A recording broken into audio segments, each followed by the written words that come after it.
खेल के मैदान से अच्छी खबर आ रही है। बॉर्डर गावस्कर सीरीज की शानदार शुरुआत भारतीय टीम ने की है और पर्थ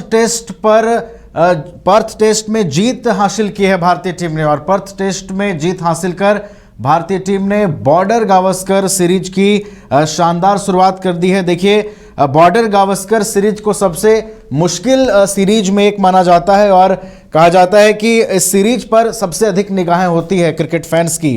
तो इसकी पहली परीक्षा में भारतीय टीम पास हो गई है। पर्थ टेस्ट में भारतीय टीम का डंका बजा है और एक बड़ी हार ऑस्ट्रेलिया को जो है वो थमाई है। टीम इंडिया ने 295 रनों की ये हार जो है वो थमाई है। 534 रनों के लक्ष्य का पीछा कर रही थी ऑस्ट्रेलिया और ऑस्ट्रेलिया की टीम जो है वो इस मुकाबले में पूरी तरीके से भारतीय गेंदबाजों के आगे बेअसर नजर आती है। हमारे साथ इस पर चर्चा के लिए हमारे स्पोर्ट्स एक्सपर्ट राकेश रंजन जी स्टूडियो से सीधा जुड़े हुए हैं, उनका रुख करेंगे। रंजन जी, पर्थ की जीत देखिए अब भारतीय टीम के नाम हो गई है और हमेशा पर्थ की जो जीत है वो स्पेशल होती है। इस जीत को कितना स्पेशल मान रहे हैं?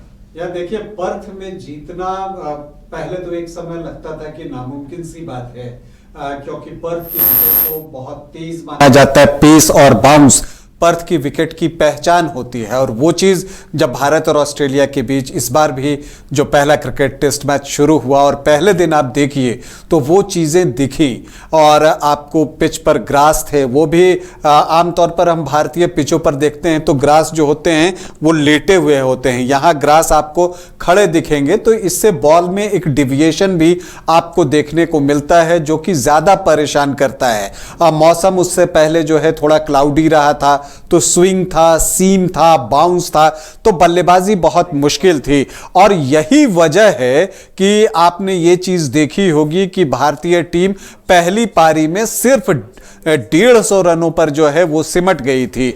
और ये जीत इसलिए मैं महत्वपूर्ण मानता हूं कि जब कोई टीम पहली पारी में सिर्फ 150 रन ही जुटा सके तो फिर वापसी बहुत मुश्किल होती है। और इसीलिए मुझे कप्तान जसप्रीत बुमराह की तारीफ करनी पड़ेगी। वो विवश कर देते हैं कि आप उनकी तारीफ कीजिए और उसी तरह का प्रदर्शन उनका एक बार फिर से देखने को मिला कि 150 रनों पर भारत की पहली पारी समाप्त हुई थी। लग रहा था कि ऑस्ट्रेलिया अब इस मैच में बहुत आगे हो गया है, लेकिन यहां पर जो कप्तान के इरादे थे वो बिल्कुल अलग थे। और जिस तरह से वो आते हैं और पंजा खोलते हैं, ऑस्ट्रेलियाई पारी बिखर जाती है। एक समय तो ऐसा लगने लगा था कि ऑस्ट्रेलियाई टीम अपनी पहली पारी में 100 का आंकड़ा पार नहीं कर सकेगी। तो कमाल की गेंदबाजी वहां पर जसप्रीत बुमराह के द्वारा, शमी नहीं थे यहां पर, तो ये और भी भारत के लिए जो एक चिंता की बात थी कि मोहम्मद शमी अभी तक फिट नहीं हुए। लेकिन सिराज ने अपने कप्तान का साथ बखूबी निभाया। यहां तक कि जो डेब्यूटेंट थे, जो 2 डेब्यूटेंट यहां पर बाद खेल रहे थे पहले टेस्ट मैच में, हर्षित राणा और नीतीश कुमार रेड्डी, उनका प्रदर्शन काबिले तारीफ रहा। इस पे हम लोग फिर आगे भी चर्चा करेंगे। लेकिन हर्षित राणा ने भी गेंदबाजी में जो है अपने कप्तान का अच्छा साथ निभाया और यही वजह है कि ऑस्ट्रेलियाई टीम सिर्फ 104 रनों पर पहली पारी में ऑल आउट हो गई। तो ये जो पहली पारी के आधार पर 46 रनों की बढ़त मिली ना, उसने भारतीय टीम को मैच में आगे कर दिया। तो यहां आपको बुमराह के और भारतीय तेज गेंदबाजों के प्रदर्शन की तारीफ करनी होगी। और फिर तारीफ बनती है केएल राहुल और यशस्वी जायसवाल की पहले, क्योंकि देखिए अगर हम पहली पारी में भी बात करें तो राहुल ने बेहतर प्रदर्शन किया था। वहां पर उन्होंने एक अच्छी पारी खेले थे और अंपायर के एक गलत निर्णय का वो शिकार हो गए थे। लेकिन एक ओपनर के तौर पर जो है जब वो आए और जिस तरह की पारी उन्होंने खेली पहली पारी में भी और दूसरी पारी में, और दूसरी पारी में यशस्वी जायसवाल उनके साथ खेले। राहुल पहले यहां खेल चुके हैं तो उनका एक्सपीरियंस यशस्वी के काम आया। जहां पहली पारी में शुरुआत में ही वो स्ट्रोक खेलने के प्रयास में आउट हुए थे, दूसरी पारी में उन्होंने खेल बदला। पहले विकेट पर खड़े हुए, विकेट के बाउंस का अंदाजा लगाया, पेस का अंदाजा लगाया और तब उन्होंने शॉट खेले।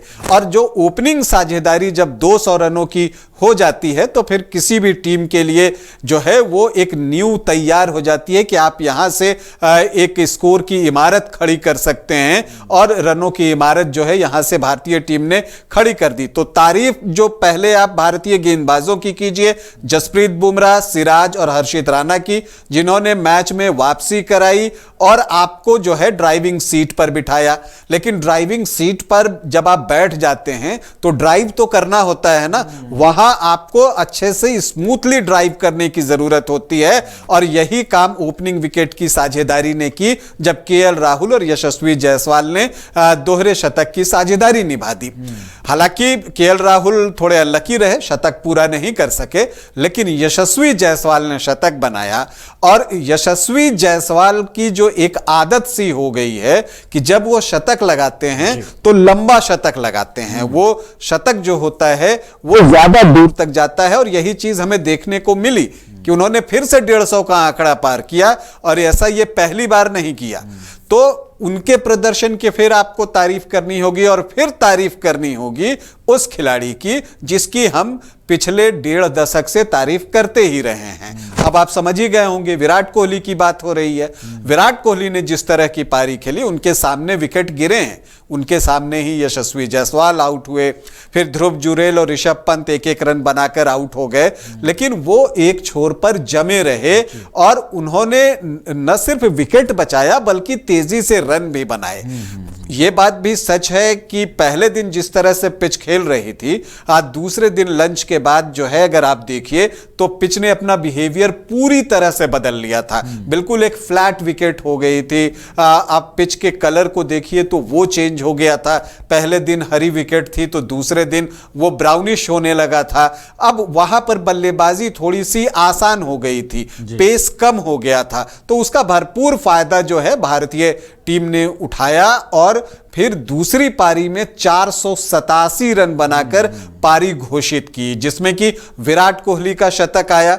ये इस सीरीज के लिए टर्निंग पॉइंट साबित हो सकता है। देखिए, विराट को कहा जाता है कि ऑस्ट्रेलिया से उनको बिल्कुल प्यार है, वो ऑस्ट्रेलिया पहुंचते हैं, बस उनके बल्ले से रन जो है वो निकलते नहीं बरसने लगते हैं, और ऐसा ही देखने को मिला। हालांकि पहली पारी में वो कुछ खास नहीं कर सके, लेकिन दूसरी पारी में जो उनका रोमांस है ऑस्ट्रेलियन पिचेस के साथ वो देखने को मिला, और जिस तरह की पारी उन्होंने खेली वो लाजवाब बेहतरीन पारी थी, और ये इस सीरीज का टर्निंग पॉइंट साबित हो सकता है।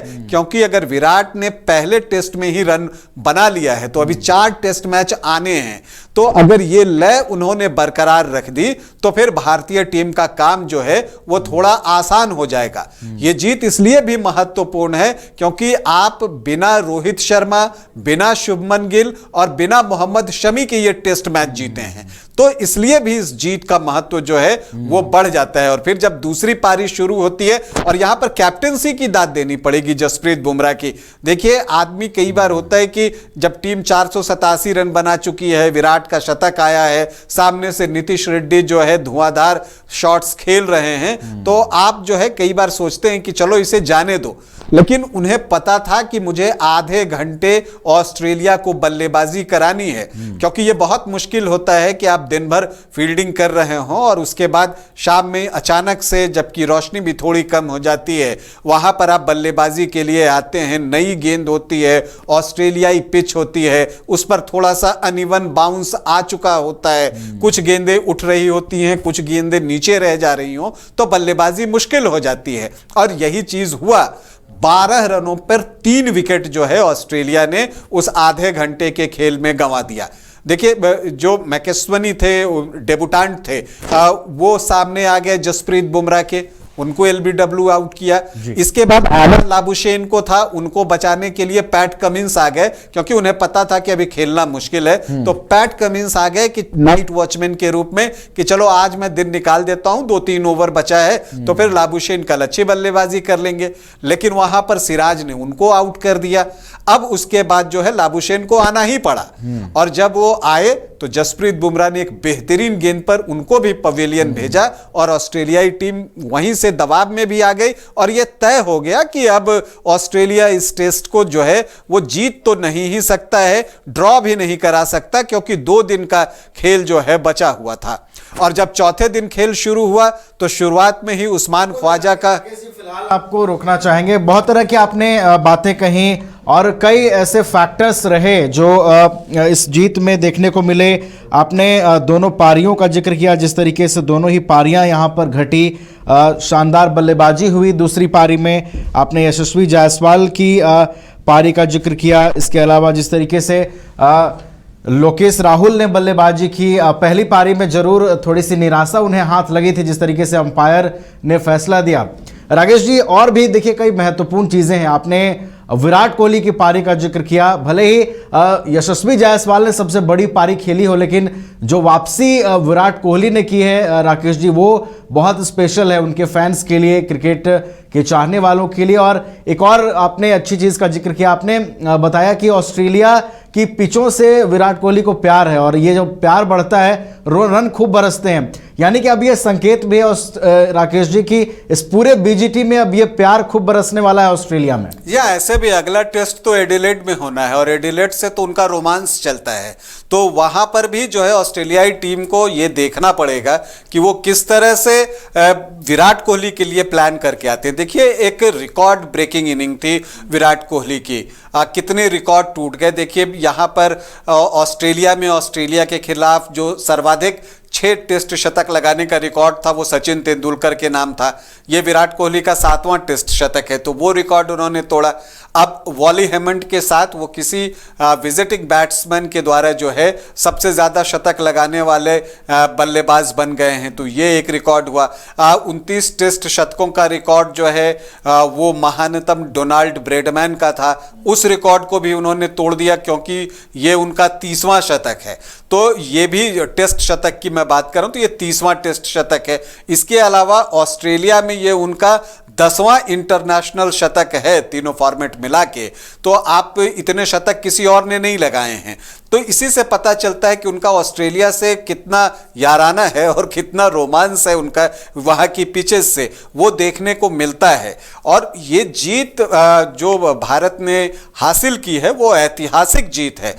ये कोई आसान चीज नहीं है कि आप पर्थ के विकेट पर जाएं। और आपको मैं बताऊं कि ये जो नया स्टेडियम बना है, ऑप्टस स्टेडियम पर्थ में बना है, वहां ये 5वां ही टेस्ट मैच था। इससे पहले यहां पर 4 टेस्ट मैच ऑस्ट्रेलिया ने खेले हैं और 4 के चारों जीते थे।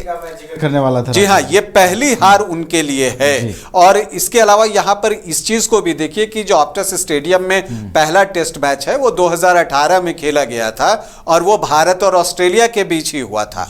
और उस टेस्ट में भारतीय टीम 146 रन से हार गई थी, तो वो हिसाब भी चुकता किया है और सूद समेत चुकता किया है। 146 से हारे थे, अब आप 146 मल्टीप्लाई बाई 2 कर दीजिए तो वो 292 आता है, तो उसमें 3 रन और जोड़िए, तब भारत ने जीत हासिल की है, 295 रन। एक और देखिए आंकड़ा है मेरे पास, ये सबसे बड़ी जीत है। ये जो 295 रनों की जीत है ये सबसे बड़ी जीत है। इससे पहले की जो बड़ी जीत थी वो 222 रनों की थी जो 1977 में आया था। तो कह सकते हैं सीरीज की शानदार ही नहीं बल्कि एक स्पेशल शुरुआत कर दिया भारतीय टीम ने। इसलिए मैंने कहा कि ये ऐतिहासिक जीत है। और इसलिए देखिए जो आपने कही कि रनों के लिहाज से ये ऑस्ट्रेलिया के खिलाफ सबसे बड़ी जीत बन रही है। इससे पहले अगर ऑस्ट्रेलिया में भारत को ऑस्ट्रेलिया ने जब पराजित किया था तो 1977-78 की बात है, तब 1 पारी और 2 रनों से उसने पराजित किया था, लेकिन वो इनिंग डिफीट थी ऑस्ट्रेलिया के लिए। रनों के लिहाज से ये सबसे बड़ी जीत आप कह सकते हैं जो 295 रनों की जीत हुई है। तो एक बेहतरीन प्रदर्शन है, बहुत सारे पॉजिटिव आप इस मैच से निकाल कर ले जा सकते हैं। लेकिन एक चीज जो भारतीय टीम को ध्यान रखना है कि कॉम्प्लिसेंट नहीं होना है। अक्सर होता है कि जब आप इस तरह की जीत हासिल करते हैं तो थोड़े से कॉम्प्लिसेंट हो जाते हैं, लेकिन ये नहीं भूलना होगा कि ये ऑस्ट्रेलिया है और ये टीम भी ऑस्ट्रेलिया की ही है, तो वो यहाँ की जगहों को अच्छे से समझते हैं, बूझते हैं। देखिए, हम अभी बुमराह की तारीफ कर रहे हैं, उनकी कैप्टेंसी की तारीफ कर रहे हैं, और निश्चित तौर पर इस मैच के नायक के रूप में अगर आप देखें और आपको एक खिलाड़ी चुनना हो तो आप जसप्रीत बुमराह को ही चुनेंगे। उन्होंने जो है पूरे मैच में 8 विकेट लिए, लेकिन वो 8 विकेट ऐसे थे जिन्होंने कि आपको मैच जिता दिए। आज ही देखिए, ट्रेविस हेड और मिचेल मार्श के बीच में जो साझेदारी चल रही थी, उस समय उन्होंने किस तरह से ट्रेविस हेड का विकेट लिया, चूंकि वो बिल्कुल अटैकिंग तरीके से बैटिंग कर रहे थे, और वो आते हैं और एक बाउंसर लगाते हैं। पहले तो उनको थोड़ा पीछे ढकेलते हैं और उसके बाद अगली गेंद जो है वो लेंथ बॉल होती है जो उन्हें छोड़कर जा रही होती है ऑफ स्टिक के जस्ट बाहर, और आप एज करने के लिए विवश होते हैं। तो वो वहां से आप देखिए फिर से मैच पलटा। यही जो मैन विथ गोल्डन आर्म की बात हम करते हैं ना, वो है जसप्रीत बुमराह। तो जसप्रीत बुमराह हैं तो अब ऑस्ट्रेलिया के लिए यह परेशानी है। देखिए, पहले क्या होता था, जब भारतीय टीम ऑस्ट्रेलिया पहुंचती थी तो बिल्कुल जो है पिच जो है हरी घास से पाट दी जाती थी, क्योंकि भारत के पास उस तरह के गेंदबाज नहीं थे। लेकिन अब ऑस्ट्रेलिया के साथ मुश्किल ये आ रही है कि अगर वो ज्यादा तेज पिचें बनाते हैं तो भारतीय बल्लेबाजों को तो परेशानी होती है, लेकिन ऐसा नहीं है कि ऑस्ट्रेलियाई बल्लेबाज इससे बच सकते हैं। और जिस तरह का ब्रेव डिसीजन, उस दिन सुबह मैं आपसे फोनों पर जुड़ा हुआ था और मैंने उस समय कहा था कि यह साहसिक फैसला है, प्रैक्टिकल कितना है यह देखना होगा।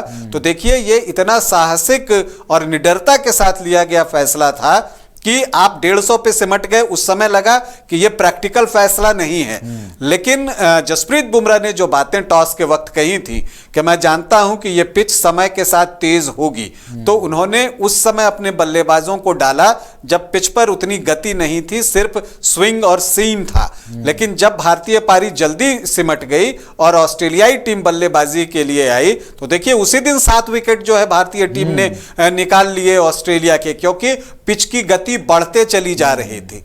और फिर अगले दिन जो है पिच ने अपना बिहेवियर पूरी तरह से बदल दिया। ये थोड़ा सरप्राइजिंग था। जसप्रीत बुमराह ने भी ये बातें कही हैं कि हम जितने गति की या जितना स्पाइसी हम इस विकेट को समझ रहे थे, वो एक्सपेक्टेशन पर उतना आया नहीं, चूंकि विकेट बिल्कुल आसान हो गई थी बल्लेबाजी के लिए बाद में। और यही वजह है कि चौथे दिन भारतीय गेंदबाजों को भी मेहनत करनी पड़ी विकेट निकालने के लिए। तो एक आप कह सकते हैं कि कॉम्प्रिहेंसिव विन है, क्लिनिकल परफॉर्मेंस है भारतीय टीम के द्वारा। अगर आप पहली पारी में बल्लेबाजी को थोड़ा सा इग्नोर कर दें तो ऐसे भी जब आप जीतते हैं तो कुछ चीजें छिप जाती हैं, तो उस लिहाज से यह बड़ी जीत है। देखिए, भारतीय कप्तान रोहित शर्मा भी अब ऑस्ट्रेलिया पहुंच चुके हैं। आज ड्रेसिंग रूम में वो दिखे भी, टीम के साथ बैठे हुए थे। आज ये भी दिखे कि उन्होंने नेट्स पर बल्लेबाजी भी की है। तो एक आप कह सकते हैं कि वो सारी चीजें जो है अब फिर से बनने लगी हैं, और भारतीय टीम की कोशिश होगी कि जो एडिलेड में टेस्ट होने वाला है 6 दिसंबर से वो टेस्ट मैच शुरू होगा, और वो टेस्ट मैच जो है वो डे नाइट होगा, तो पिंक बॉल से वो टेस्ट मैच खेला जाएगा। देखिए, अमूमन जो एडिलेड की पिच होती है उसको बल्लेबाजी के अनुकूल माना जाता है, लेकिन चूंकि ये डे नाइट मैच होगा और पिंक बॉल से खेला जाएगा, तो समझिए कि बल्लेबाजों के लिए एक और चुनौती इंतजार ही कर रही है। भले ही वो पिच बल्लेबाजी के अनुकूल होती है, लेकिन डे नाइट होने की वजह से उस मैच में जो है पिच का बिहेवियर चेंज होगा, गेंद बदलेगी, पिंक कलर की गेंद आएगी, तो उसकी जो एक समस्या होती है वो मुश्किल होगी। जब दिन ढल रहा होता है और लाइट जो है वो जलना शुरू होता है, उस वक्त जो एक एडजस्टमेंट होता है वो देखना होगा कि कितना कैसे करते हैं बल्लेबाज। तो एक रोमांचक टेस्ट मैच आगे हमारा इंतजार कर रहा है। और देखिए, एक और दिलचस्प बात है, जो टूर प्रोग्राम बनता है तो आमतौर पर पिंक बॉल के बाद अक्सर आप खिलाड़ियों के बयान सुनते होंगे कि उन्हें बहुत ज्यादा अभ्यास का अवसर नहीं मिला पिंक बॉल के साथ, लेकिन यहां वैसी कोई बात नहीं है, क्योंकि अभी प्राइम मिनिस्टर 11 के साथ भारतीय टीम जो है यहां पर एक प्रैक्टिस मैच खेलने जा रही है, और वो भी डे नाइट मैच ही होगा, और वो भी पिंक बॉल से ही खेला जाएगा।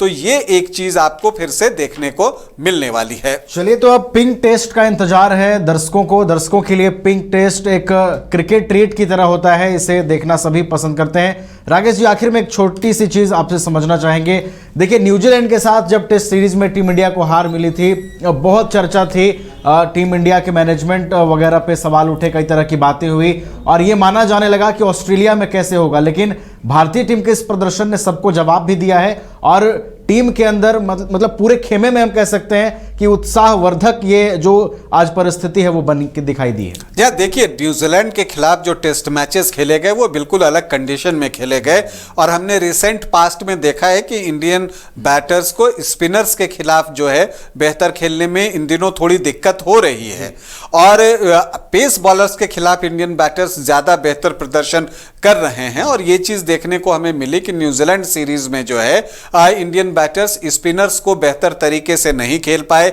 जिसका खामियाजा उन्हें भुगतना पड़ा। लेकिन जब आप अपने घर में 0-3 से पिटकर आते हैं तो एक आप कह सकते हैं कि आपके ऊपर दबाव बहुत बढ़ जाता है, क्योंकि जो आप टूर करने जा रहे हैं वो डाउन अंडर का टूर है, वो ऑस्ट्रेलिया में आपको टेस्ट मैच खेलने जाना है। तो ये कोई हंसी खेल की बात होती नहीं, आप ऑलरेडी दबे हुए हैं और ऑस्ट्रेलियाई मीडिया जो होती है वो हाइप क्रिएट करने में माहिर होती है।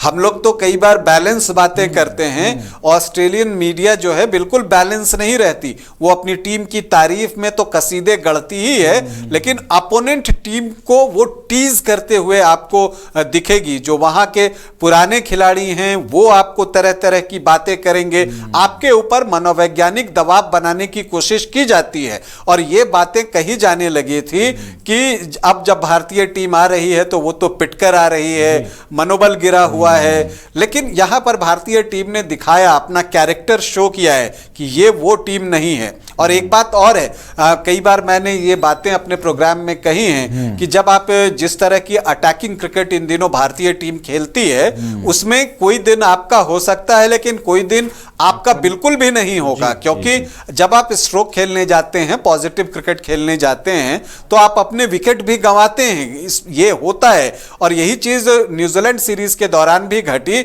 जब भारतीय टीम का जो पॉजिटिव माइंडसेट था या जो अग्रेसिव क्रिकेट खेलने का तरीका था वो काम नहीं आया, लेकिन टीम उस चीज के साथ बनी रही। देखिए, 150 पर आउट होने के बाद भी जिस अग्रेसिव तरीके से इंडियन तेज गेंदबाजों ने गेंदबाजी की, या दूसरी पारी में आप यशस्वी जायसवाल की बल्लेबाजी देखिए, आप जो है विराट कोहली की बल्लेबाजी देखिए, वो कमाल की रही। नीतीश कुमार रेड्डी ने जिस तरह से बल्लेबाजी की है इस टेस्ट मैच में, बहुत प्रॉमिसिंग दिखे हैं। दोनों ही डेब्यूटेंट जो हैं बहुत प्रॉमिसिंग दिखे हैं। और देखिए, नीतीश कुमार रेड्डी जब पहली पारी में भारतीय बड़े बड़े बल्लेबाज ढह रहे थे उस समय भी उन्होंने सबसे ज्यादा 41 रन बनाए और दूसरी पारी में भी 38 रन उन्होंने देखते ही देखते बना दिया। तो यह बताता है उनका टेम्परामेंट। पहली पारी में जो है वो ठहर कर खेले, दूसरी पारी में उन्होंने अटैकिंग क्रिकेट खेली। तो ये उनका माइंडसेट बताता है, कितने टफ प्लेयर हैं ये बताता है। और आज उन्होंने जो है मिचेल मार्श का विकेट भी निकाला। तो जो उन्हें भूमिका दी गई है एक बैटिंग ऑलराउंडर की, वो करने में, फास्ट बॉलिंग ऑलराउंडर भारत तलाश रहा है। चूंकि अब हार्दिक पांड्या लॉन्गर फॉर्मेट खेलते नहीं हैं तो यहां पर भारतीय टीम को मुश्किल आती थी, ये जगह भरना बहुत जरूरी है। तो पहले टेस्ट में उस परीक्षा में जो है नीतीश रेड्डी पास हुए और इसके अलावा हर्षित राणा ने भी अच्छी गेंदबाजी की, अच्छे लेंथ पर गेंदबाजी की।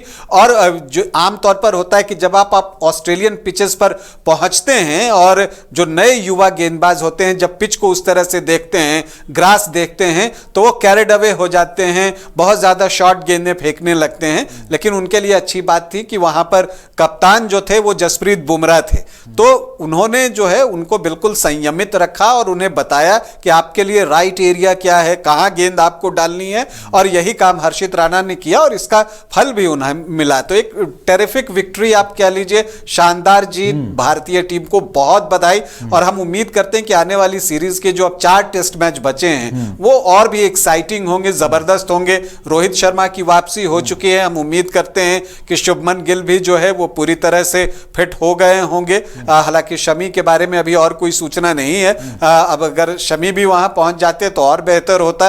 देखते हैं आगे क्या होता है। लेकिन भारतीय टीम ने शानदार प्रदर्शन किया। ऑस्ट्रेलिया को ऑस्ट्रेलिया में घुटने पर लाना आसान नहीं होता, तो भारतीय टीम को ढेरों बधाई।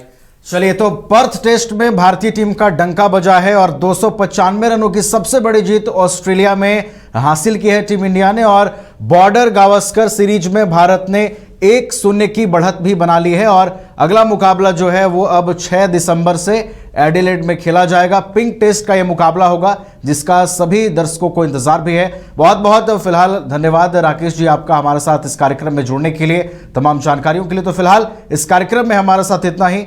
अन्य खबरों के लिए आप देखते रहिए न्यूज़ 22 को।